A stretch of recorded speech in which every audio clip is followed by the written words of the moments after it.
ಇವತ್ತಿನ ರೆಸಿಪಿ ದೊನ್ನೆ ಬಿರಿಯಾನಿ. ಈಗಾಗಲೇ ನಮ್ಮ ಚಾನಲಲ್ಲಿ ದೊನ್ನೆ ಬಿರಿಯಾನಿ ರೆಸಿಪಿನ ಶೇರ್ ಮಾಡಿದ್ದೆ.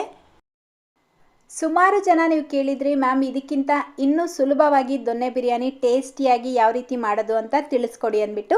ಸೊ ಇವತ್ತಿನ ವಿಡಿಯೋದಲ್ಲಿ ಈಸಿಯಾಗಿ ಬಹಳ ಕಡಿಮೆ ಸಮಯದಲ್ಲಿ ಟೇಸ್ಟಿಯಾಗಿರುವಂಥ ದೊನ್ನೆ ಬಿರಿಯಾನಿನ ಮಾಡ್ಕೊಳ್ಳೋದನ್ನು ತಿಳಿಸ್ಕೊಡ್ತಾ ಇದ್ದೀನಿ. ಹಾಯ್, ನೀವು ನೋಡ್ತಾ ಇದ್ದೀರಾ ಶಾನ್ ಕನ್ನಡ ಚಾನೆಲ್. ವಿಡಿಯೋ ಇಷ್ಟ ಆದರೆ ಪ್ಲೀಸ್ ಲೈಕ್ ಮಾಡಿ, ಹಾಗೆ ಫ್ರೆಂಡ್ಸ್ ಮತ್ತು ಫ್ಯಾಮಿಲಿಯವ್ರ ಜೊತೆಲಿ ಶೇರ್ ಮಾಡಿ. ಬನ್ನಿ ಈಗ ಹೇಗೆ ಮಾಡೋದು ಅಂತ ನೋಡೋಣ. ಮೊದಲಿಗೆ ನಾನಿಲ್ಲಿ 1 kg ಚಿಕನ್ ತಗೊಂಡು ಚೆನ್ನಾಗಿ ತೊಳೆದು ರೆಡಿ ಮಾಡಿ ಇಟ್ಕೊಂಡಿದ್ದೀನಿ. ನೀವು ಯಾವುದೇ ಬಿರಿಯಾನಿ ಮಾಡಬೇಕಾದ್ರೂ ಸ್ವಲ್ಪ ಫ್ಯಾಟ್ ಇರುವಂಥ ಚಿಕನ್ನ ತಗೊಂಡ್ರೆ ಬಿರಿಯಾನಿ ಟೇಸ್ಟಿಯಾಗಿ ಬರುತ್ತೆ. ನೆಕ್ಸ್ಟ್ ಈಗ ಅಕ್ಕಿ ನೆನೆಸಿಟ್ಕೊಳ್ಬೇಕು. 4 ಕಪ್ ಅಕ್ಕಿ ತಗೊಂಡಿದ್ದೀನಿ, ಅಂದರೆ 1 kg ಬುಲೆಟ್ ರೈಸ್ನ ಯೂಸ್ ಮಾಡ್ತಾ ಇದ್ದೀನಿ. ನೀವು ಬೇಕಿದ್ರೆ ಜೀರಾ ಸಾಂಬಾರ್ ರೈಸ್ನ ಯೂಸ್ ಮಾಡ್ಬೋದು, ಬಿರಿಯಾನಿ ಇನ್ನೂ ರುಚಿಯಾಗಿ ಬರುತ್ತೆ. ಈ ಕಪ್ಪಲ್ಲಿ 4 ಕಪ್ ಅಕ್ಕಿ ಹಾಕ್ಬಿಟ್ಟು ನೀರು ಹಾಕಿ ಒಂದು 2-3 ಸಲ ಚೆನ್ನಾಗಿ ತೊಳೆದು 15 ನಿಮಿಷ ಮುಂಚೆ ನೆನೆಸಿಟ್ಕೊಳ್ಬೇಕು. ನೆಕ್ಸ್ಟ್ ಈಗ ಬಿರಿಯಾನಿ ಮಾಡೋದಕ್ಕೆ ಗ್ಯಾಸ್ ಮೇಲೆ ಒಂದು ಕುಕ್ಕರ್ ಇಟ್ಕೊಂಡು ಎಣ್ಣೆ ಹಾಕ್ಕೊಳ್ಬೇಕು. 5 ರಿಂದ 6 ಟೇಬಲ್ ಸ್ಪೂನ್ ಎಣ್ಣೆ ಹಾಕ್ಕೊಳ್ಳಿ, ಅಂದರೆ 1/4 ಕಪ್ ಎಣ್ಣೆ ಹಾಕ್ಬಿಟ್ಟು ಎಣ್ಣೆ ಬಿಸಿಯಾಗಿದ್ದ ತಕ್ಷಣ 5 ಲವಂಗ, 2 ಪೀಸ್ ಚಕ್ಕೆ, 3 ಏಲಕ್ಕಿ, 1 ಸ್ಟಾರ್ ಅನೀಸ್, 1 ಬಿರಿಯಾನಿ ಎಲೆ ಹಾಕ್ಬಿಟ್ಟು ಫ್ರೈ ಮಾಡ್ಕೊಳ್ಳಿ. ಈಗ ದೊಡ್ಡ ಸೈಜಿಂದು 1 ಈರುಳ್ಳಿನ ಈ ರೀತಿ ಉದ್ದುದ್ದಕ್ಕೆ ಕಟ್ ಮಾಡಿಬಿಟ್ಟು ಹಾಕ್ಕೊಳ್ತಾ ಇದ್ದೀನಿ.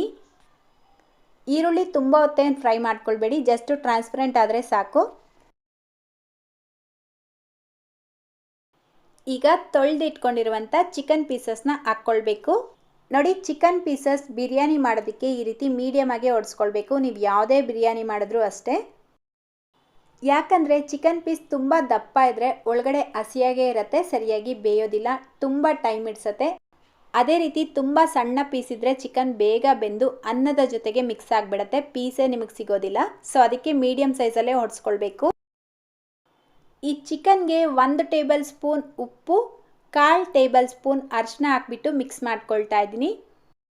ನೋಡಿ, ಈ ರೀತಿ ಚೆನ್ನಾಗಿ ಮಿಕ್ಸ್ ಮಾಡಿಬಿಟ್ಟು ಕಡಿಮೆ ಉರಿನಲ್ಲೇ ಇದನ್ನು ಒಂದು 5 ರಿಂದ 6 ನಿಮಿಷ ಚೆನ್ನಾಗಿ ಫ್ರೈ ಆಗೋದಕ್ಕೆ ಬಿಡಬೇಕು.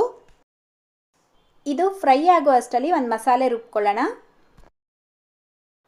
ಒಂದು ಮಿಕ್ಸಿ ಜಾರ್ ತಗೊಂಡು ಟೊಮೆಟೊ ಹಾಕ್ಕೊಳ್ತಾ ಇದ್ದೀನಿ. ಮೀಡಿಯಮ್ ಸೈಜ್ದು 2, ದೊಡ್ಡ ಸೈಜಿಂದು 1 ಈರುಳ್ಳಿ, 2 ಇಂಚು ಹಸಿ ಶುಂಠಿ, 2 ಗಡ್ಡೆ ಬೆಳ್ಳುಳ್ಳಿ, ಹಸಿಮೆಣಸಿನಕಾಯಿ 15.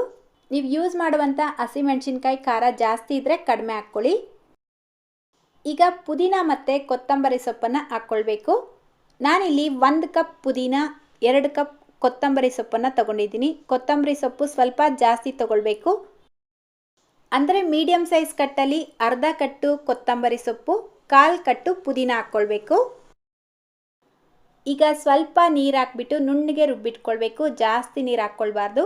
ನೋಡಿ, ಈ ರೀತಿ ಪೇಸ್ಟ್ ಮಾಡಿ ತೆಗೆದಿಟ್ಕೊಳ್ಳಿ. ಈಗ ನಾವು ಆಗಲೇ ಇಟ್ಟಿರುವಂಥ ಚಿಕನ್ ಕರೆಕ್ಟಾಗಿ 5 ನಿಮಿಷ ಆಗಿದೆ. ನೋಡ್ಬೋದು, ಚಿಕನ್ನಲ್ಲಿರುವಂಥ ನೀರಿನ ಅಂಶ ಎಲ್ಲ ಹೊರಗಡೆ ಬಂದಿರುತ್ತೆ. ಇದನ್ನು ಇದೇ ರೀತಿ ಮತ್ತೆ ಒಂದು 3 ನಿಮಿಷ ಹೈ ಫ್ಲೇಮಲ್ಲೇ ಚೆನ್ನಾಗಿ ಫ್ರೈ ಮಾಡ್ಕೊಳ್ಬೇಕು. ಈ ರೀತಿ ಮಾಡ್ಕೊಳ್ಳೋದ್ರಿಂದ ಚಿಕನ್ನಲ್ಲಿರುವಂಥ ಹಸಿ ವಾಸನೆ ಎಲ್ಲ ಹೊರಟೋಗಿ ನೀವು ಬಿರಿಯಾನಿ ಮಾಡಿದ್ರೆ ಟೇಸ್ಟು ಚೆನ್ನಾಗಿ ಬರುತ್ತೆ.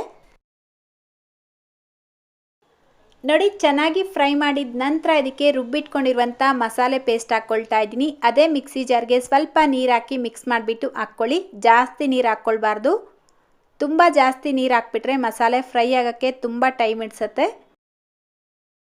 ಅದಕ್ಕೆ ಕಡಿಮೆ ನೀರು ಹಾಕ್ಕೊಂಡು ಒಂದು ಸಲ ಚೆನ್ನಾಗಿ ಮಸಾಲೆನ ಚಿಕನ್ ಪೀಸ್ ಜೊತೆಗೆ ಮಿಕ್ಸ್ ಮಾಡಿಬಿಟ್ಟು ಲಿಡ್ನ ಕ್ಲೋಸ್ ಮಾಡಿ ಕಡಿಮೆ ಉರಿಯಲ್ಲೇ 10 ಮಿನಿಟ್ಸ್ ಬೇಯಿಸ್ಕೊಳ್ಬೇಕು. 5 ನಿಮಿಷಕ್ಕೆ ಒಂದು ಸಲ ಲಿಡ್ ಓಪನ್ ಮಾಡಿಬಿಟ್ಟು ಮಿಕ್ಸ್ ಮಾಡ್ಕೊಳ್ಬೇಕು, ಇಲ್ಲಾಂದರೆ ತಳ ಅಂಟ್ಕೊಳ್ಳುತ್ತೆ. ನೋಡಿ, ನಾನಿಲ್ಲಿ 10 ಮಿನಿಟ್ಸ್ ಫ್ರೈ ಮಾಡ್ಕೊಂಡಿದ್ದೀನಿ. ಗ್ರೇವಿ ಕಲರ್ ಕೂಡ ಚೇಂಜ್ ಆಗಿದೆ, ಗ್ರೇವಿಯಿಂದ ಆಯಿಲ್ ಕೂಡ ಸಪ್ರೇಟ್ ಆಗಿದೆ. ಈ ರೀತಿ ಫ್ರೈ ಮಾಡ್ಕೊಳ್ಬೇಕು. ನೀವು ಚೆನ್ನಾಗಿ ಫ್ರೈ ಮಾಡಿಲ್ಲ ಅಂದರೆ ಖಂಡಿತ ಬಿರಿಯಾನಿ ಟೇಸ್ಟಿಯಾಗಿ ಬರೋದಿಲ್ಲ, ಹಸಿ ವಾಸನೆ ಬರುತ್ತೆ. ನೆಕ್ಸ್ಟ್ ಇದಕ್ಕೆ 1 ಟೇಬಲ್ ಸ್ಪೂನ್ ಗರಂ ಮಸಾಲ ಹಾಕ್ಕೊಳ್ತಾ ಇದ್ದೀನಿ. ಅರ್ಧ ಟೇಬಲ್ ಸ್ಪೂನ್ ಕಾಳು ಮೆಣಸಿನ ಪುಡಿ, 2 ಟೇಬಲ್ ಸ್ಪೂನ್ ಕಸೂರಿ ಮೆಥಿ ಹಾಕ್ಕೊಳ್ತಾ ಇದ್ದೀನಿ. ಯಾಕಂದರೆ ನಾವಿಲ್ಲಿ ಮೆಂತ್ಯ ಸೊಪ್ಪು ಹಾಕ್ಕೊಂಡಿಲ್ಲ ಅಲ್ವಾ, ಸೊ ಆ ಫ್ಲೇವರ್ಗೋಸ್ಕರ ಕಸೂರಿ ಮೆಥಿ ಹಾಕ್ಕೊಳ್ಳೇಬೇಕು. ನಂತರ ಈಗ ಮೊಸರು ಹಾಕ್ಕೊಳ್ಬೇಕು. ಚಿಕ್ಕ ಕಪ್ಪಲ್ಲಿ 1 ಕಪ್ ಹಾಕ್ಕೊಂಡಿದ್ದೀನಿ, ಅಂದರೆ 5 ಟೇಬಲ್ ಸ್ಪೂನ್ ಮೊಸರು ಹಾಕ್ಬಿಟ್ಟು ಮಿಕ್ಸ್ ಮಾಡ್ಕೊಳ್ಳಿ. ನಾನು ಲಾಸ್ಟ್ ಟೈಮ್ ದೊನ್ನೆ ಬಿರಿಯಾನಿ ವಿಡಿಯೋ ಹಾಕಿದಾಗ ಅದಕ್ಕೆ ತುಂಬ ಚೆನ್ನಾಗಿ ಕೇಳಿದರೆ ಮೆಂತ್ಯ ಸೊಪ್ಪು ಯಾಕೆ ಯೂಸ್ ಮಾಡಬೇಕು ಅಂತ. ಆ ಮೆಂತ್ಯ ಸೊಪ್ಪು ದೊನ್ನೆ ಬಿರಿಯಾನಿಗೆ ಯೂಸ್ ಮಾಡೋದ್ರಿಂದ ಅದರ ಕಲರ್ ಚೆನ್ನಾಗಿ ಬರುತ್ತೆ, ಪ್ಲಸ್ ಟೇಸ್ಟು ಚೆನ್ನಾಗಿರುತ್ತೆ, ಜೊತೆಗೆ ಫ್ಲೇವರ್ ಕೂಡ ಕೊಡುತ್ತೆ. ಸೊ ಅದಕ್ಕೋಸ್ಕರ ಹಾಕ್ಕೊಳ್ಳೋದು. ನಿಮ್ಗೆ ಇಷ್ಟ ಇಲ್ಲ ಅಂದರೆ ನೀವು ಸ್ಕಿಪ್ ಮಾಡ್ಕೊಳ್ಬೋದು. ಈಗ ಇದಕ್ಕೆ ನೀರು ಹಾಕ್ಕೊಳ್ಬೇಕು. ಯಾವ ಕಪ್ಪಲ್ಲಿ ಅಕ್ಕಿ ಅಳತೆ ಮಾಡ್ಕೊಂಡಿರ್ತೀರೋ ಅದೇ ಕಪ್ಪಲ್ಲೇ ನೀರು ಹಾಕ್ಕೊಳ್ಬೇಕು. ಟೋಟಲಾಗಿ 7 ಕಪ್ ನೀರು ಹಾಕ್ಕೊಂಡಿದ್ದೀನಿ. 1 ಕಪ್ ನೀರು ಕಡಿಮೆ ಹಾಕ್ಕೊಳ್ಬೇಕು. ನಾನಿಲ್ಲಿ ಬಿಸಿನೀರು ಹಾಕ್ಕೊಂಡಿದ್ದೀನಿ. ಬಿಸಿನೀರು ಹಾಕ್ಕೊಳ್ಳೋದ್ರಿಂದ ಬಿರಿಯಾನಿ ಬೇಗ ಆಗುತ್ತೆ, ಜೊತೆಗೆ ಇದರ ಕಲರ್ ಕೂಡ ಚೇಂಜ್ ಆಗಲ್ಲ. ನಂತರ ರುಚಿಗೆ ತಕ್ಕಷ್ಟು ಉಪ್ಪು ಹಾಕ್ಕೊಳ್ತಾ ಇದ್ದೀನಿ. ಚಿಕನ್ ಫ್ರೈ ಮಾಡಬೇಕಾದ್ರೂ ಉಪ್ಪು ಹಾಕ್ಕೊಂಡಿರ್ತೀರ, ಸೊ ರುಚಿ ನೋಡಿಬಿಟ್ಟು ಹಾಕ್ಕೊಳ್ಳಿ. ಈಗ 15 ನಿಮಿಷ ಮುಂಚೆ ನೆನೆಸಿಟ್ಟಿರುವಂಥ ಅಕ್ಕಿ ಹಾಕ್ಕೊಳ್ಬೇಕು. 1 ಟೇಬಲ್ ಸ್ಪೂನ್ ತುಪ್ಪ ಹಾಕ್ಕೊಳ್ತಾ ಇದ್ದೀನಿ. ನೀವು ಬೇಕಿದ್ರೆ ತುಪ್ಪದಲ್ಲೇ ಬಿರಿಯಾನಿನ ಮಾಡ್ಕೊಳ್ಬೋದು, ಇನ್ನೂ ಟೇಸ್ಟಿಯಾಗಿರುತ್ತೆ. 1 ಟೀ ಸ್ಪೂನ್ ನಿಂಬೆಹಣ್ಣಿನ ರಸ ಹಾಕ್ಕೊಳ್ಬೇಕು. ನೀವು ಯೂಸ್ ಮಾಡಿರುವಂಥ ಮೊಸರು ಜಾಸ್ತಿ ಹುಳಿ ಬಂದಿದ್ರೆ ಅರ್ಧ ಟೀ ಸ್ಪೂನ್ ನಿಂಬೆಹಣ್ಣಿನ ರಸ ಹಾಕ್ಕೊಳ್ಳಿ, ಜಾಸ್ತಿ ಹಾಕ್ಕೊಳ್ಬಾರ್ದು. ಅಕ್ಕಿ ಹಾಕ್ಕೊಂಡಿದ್ದ ತಕ್ಷಣ ಲಿಡ್ನ ಕ್ಲೋಸ್ ಮಾಡಬಾರ್ದು. 5 ನಿಮಿಷ ಹೈ ಫ್ಲೇಮಲ್ಲೇ ಇದನ್ನು ಕುದಿಯೋದಕ್ಕೆ ಬಿಡಬೇಕು. ಈ ರೀತಿ ಮಾಡ್ಕೊಳ್ಳೋದ್ರಿಂದ ನೀವು ಮಾಡುವಂಥ ಬಿರಿಯಾನಿ ತಳ ಅಂಟ್ಕೊಳ್ಳೋದಿಲ್ಲ.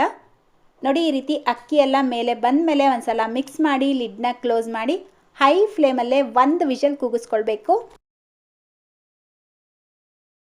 1 ವಿಷಲ್ ಬಂದಿದ್ದ ತಕ್ಷಣ 5 ರಿಂದ 10 ನಿಮಿಷ ಕುಕ್ಕರ್ ಸ್ವಲ್ಪ ತಣ್ಣಗಾದ್ಮೇಲೆ ಪ್ರೆಷರ್ ಎಲ್ಲ ರಿಲೀಸ್ ಮಾಡಿ ಲಿಡ್ ಓಪನ್ ಮಾಡಬೇಕು. ಕುಕ್ಕರ್ ಪೂರ್ತಿಯಾಗಿ ತಣ್ಣಗಾಗೋವರೆಗೂ ಬಿಟ್ಟರೆ ನೀವು ಮಾಡುವಂಥ ಬಿರಿಯಾನಿ ಮುದ್ದೆ ಆಗಿಬಿಡುತ್ತೆ, ಉದ್ರುದ್ರಾಗಿ ಬರೋದಿಲ್ಲ. ಸೊ ನೋಡಿ, ಈ ರೀತಿ ಲಿಡ್ ಓಪನ್ ಮಾಡಿದ ತಕ್ಷಣ ಜಾಸ್ತಿ ಮಿಕ್ಸ್ ಮಾಡಬಾರ್ದು. ಇದನ್ನು ತೆಗೆದು ಈ ರೀತಿ ಒಂದು ಅಗಲವಾಗಿರುವಂಥ ಪಾತ್ರೆಯಲ್ಲಿ ಹಾಕ್ಬಿಟ್ಟು ಸ್ವಲ್ಪ ಹೊತ್ತು ತಣ್ಣಗಾಗೋದಕ್ಕೆ ಬಿಡಬೇಕು. ಅಂದರೆ ಪೂರ್ತಿಯಾಗಲ್ಲ, ಒಂದು 5 ನಿಮಿಷ ಬಿಟ್ಟರೆ ಸಾಕು. ಈ ಪಾತ್ರೆನ ತಗೊಂಡೋಗಿ ಒಂದು 5 ನಿಮಿಷ ಫ್ಯಾನ್ ಕೆಳಗಡೆ ಇಟ್ಬಿಡಿ.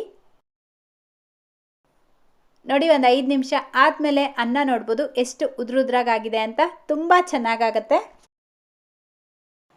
ಅಷ್ಟೇ, ಈಗ ತುಂಬ ರುಚಿಯಾಗಿರುವಂಥ ದೊನ್ನೆ ಬಿರಿಯಾನಿ ರೆಡಿಯಾಗಿದೆ. ಎಷ್ಟು ಈಸಿಯಾಗಿ ಮಾಡ್ಕೊಳ್ಬೋದಲ್ವಾ? ರುಚಿನೂ ಅಷ್ಟೇ ಬಹಳ ಚೆನ್ನಾಗಿರುತ್ತೆ. ಚಿಕನ್ ಗ್ರೇವಿ, ಪ್ಲೇನ್ ಗ್ರೇವಿ ಅಥವಾ ರಾಯ್ತಾ ಜೊತೆಲಿ ಬೇಕಿದ್ರೂ ಸರ್ವ್ ಮಾಡ್ಬೋದು, ಇನ್ನೂ ಟೇಸ್ಟಿಯಾಗಿರುತ್ತೆ. ಸೊ ಮಿಸ್ ಮಾಡ್ತೀರಾ, ಟ್ರೈ ಮಾಡ್ತೀರಾ ಅಂತ ಅಂದ್ಕೊಂಡಿದ್ದೀನಿ. ಟ್ರೈ ಮಾಡಿದ್ಮೇಲೆ ನಿಮ್ಮ ಅನಿಸಿಕೆ ಅಭಿಪ್ರಾಯಗಳನ್ನು ಕಮೆಂಟ್ ಮಾಡಿ ತಿಳಿಸೋದನ್ನು ಮರಿಬೇಡಿ. ಇವತ್ತಿನ ವಿಡಿಯೋ ಇಷ್ಟ ಆಗಿದ್ರೆ ಪ್ಲೀಸ್ ಲೈಕ್ ಮತ್ತು ಶೇರ್ ಮಾಡೋದನ್ನು ಮರಿಬೇಡಿ ಅಂತ ಹೇಳ್ತಾ, ಇದೇ ರೀತಿ ಮತ್ತೊಂದು ಟೇಸ್ಟಿ ಆ್ಯಂಡ್ ಹೆಲ್ತಿ ಆಗಿರುವಂಥ ರೆಸಿಪಿಯೊಂದಿಗೆ ಮತ್ತೆ ಸಿಗೋಣ. Thank you.